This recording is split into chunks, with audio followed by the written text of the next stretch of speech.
Hey there, welcome to AlphaToSky. Now that we have learned about the Paris and Warsaw Conventions, let's together solve a few questions, MCQs, related to these topics. If you have not watched the previous video, I'll leave a link here in the description as well as in the I button on the top.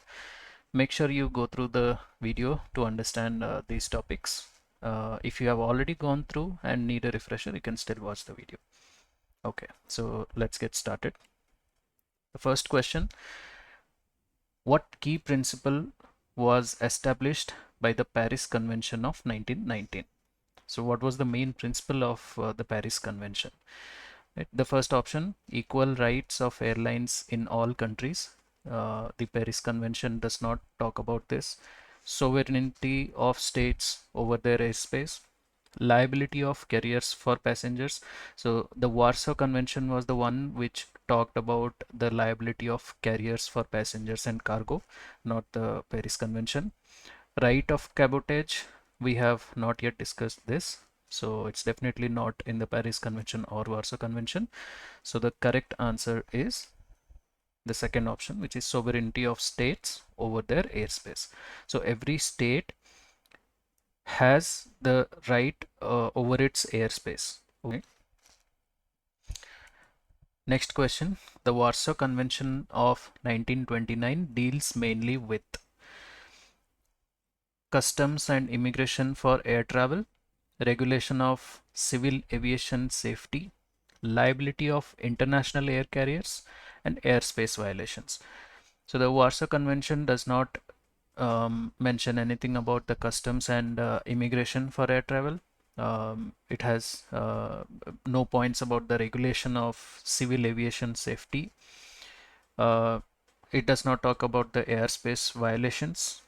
Right? So the correct answer is the third one, which is liability of international air carriers. So the air carriers are liable to compensate any loss to the passengers or their cargo. Third question, under the Warsaw Convention, the airline is liable for weather delays? No, because weather delays are not predictable, not controlled by anyone. Damage to passengers, baggage, and cargo during international air travel. Airport security breaches. Warsaw Convention does not talk about the airport security or the air traffic control errors, right? So the correct answer is damage to passengers, baggage, and cargo during international air travel. Remember, we had discussed about this, that the passengers need to have a valid ticket to claim the compensation from the airline. The baggage, the checked in baggage needs to have a luggage ticket. The cargo needs to have a manifest. So all that comes under the Warsaw Convention. Fourth question, which of the following conventions first introduced the concept of liability limits for international air carriers? Chicago Convention is the one which created the ICAO. It defined the rules of the airspace sovereignty, and standardized procedures. It also introduced annexes to address specific technical and operational standards.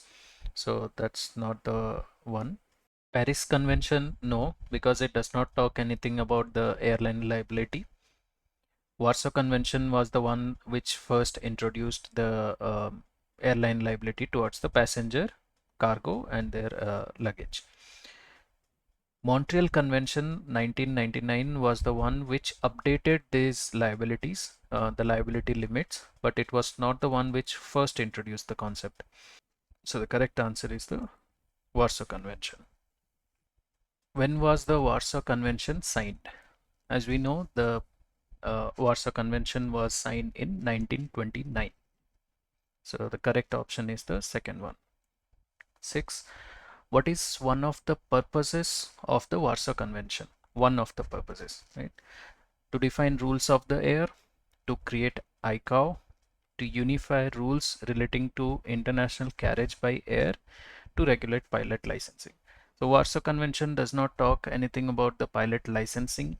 It does not define the rules of the air, or it has not laid the foundation for the ICAO or ICANN, right? So the correct answer is to unify rules relating to international carriage by air.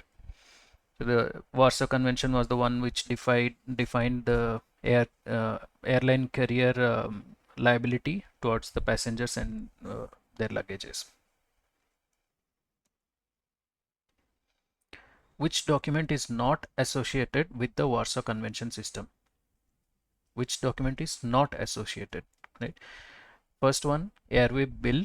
So as we had discussed, airway bill is something which is attached to the cargo, which has all the information related to that cargo and also um, the liabilities of that particular carrier. The passenger ticket, which has all the information, the source, the destination, the stopover of that passenger, their name and other details. The cargo manifest, the details about the cargo, and the pilot logbook. Since Warsaw Convention does not talk anything about the pilot licensing or their logbook, so this is definitely not a document which is associated with the Warsaw Convention system. So the correct option is the fourth one, which is pilot logbook. Moving on to the next one. What was a major limitation of the Warsaw Convention? It gave too much power to ICAO. That's definitely not, because Warsaw Convention did not mention anything about the international organizations. Second option, it lacked liability limits. Could be. It set very low compensation limits for passengers. It applied only to domestic flights. As we know, Warsaw Convention was applicable only for international flights and not for domestic flights. So we can eliminate the first and the last options. Then we have the remaining two, which is it lacked liability limits. That's false, because Warsaw Convention was the one which first introduced the liability limits on the airline carriers, right? So it did have some limits, the liability limits, which is SDR 100,000 for passenger death or injury.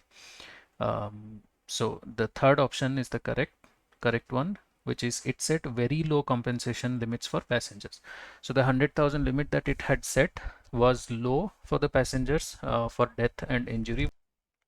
Next one, what type of flight does the Warsaw Convention apply to?